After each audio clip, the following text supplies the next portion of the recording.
Ya aka menga olishni to'g'ri kelmaydi. Bir haftadan bir kilo olyapsiz-da. Aka insof ham kerak endi. Xudo qilmay aka, olishni bo'lmaydi. Yo'q, har bitta gulga bittadan biogomiz qo'shib beraman degansan, u to'g'ri kelmaydi-da. O'sha reklama. Yo'q aka. Menga qarang, aytganing uchun keldim men. Bo'lmasam kelmasdim. Aka, endi qarang, o'zingiz o'ylab ko'ring. 20 mingga gul olyapsiz-da, bak, bir haftadan bir 40 minglik biogomiz so'kityapsiz. Aka, menga unday qilib rolikda qanday chiqajasizlar? Rolik bo'yicha kelyapman. Jatilimga mo'xir. Endi ichmasa bir kun qiling, 2 kun qiling, aka, unday qilib bo'lmaydi unda. Endi lavziga qarab keldim-da mana. Yo'q, aka, to'g'ri tushuning, men olishsiz, bankrot qilasiz. 10 kundan bir aka 20 minglik gul olyapsiz-da, 40 minglik biogomiz qo'shib berdi. Pastani klient bo'lsam-man, pastani o'zayni o'ylagan bo'lsam, bunday bo'lmaydi. Yo'q, aka, to'g'rilab bermaslar. Shunday to'g'rilab beringlar endi. Yo'q, endi bo'ldi. Assalomu alaykum hurmatli kanal a'zolari. Bu hozirgi videomiz albatta prank edi. Mana xudo xolasa mana hamkasbimiz Asl aka. Mana Asl akam bilan ishni boshladilar. Akam biz endi hammani aniq qilavermaymiz.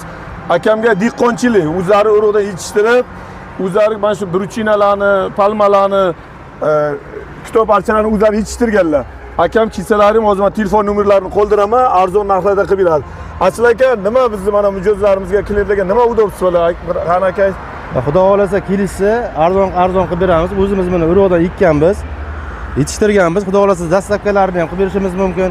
Borib ekib beramiz, xudo xolasa skitka qilib. Kelishaversa, maktab bor, bog'chalar bor, tashkilotlar bor.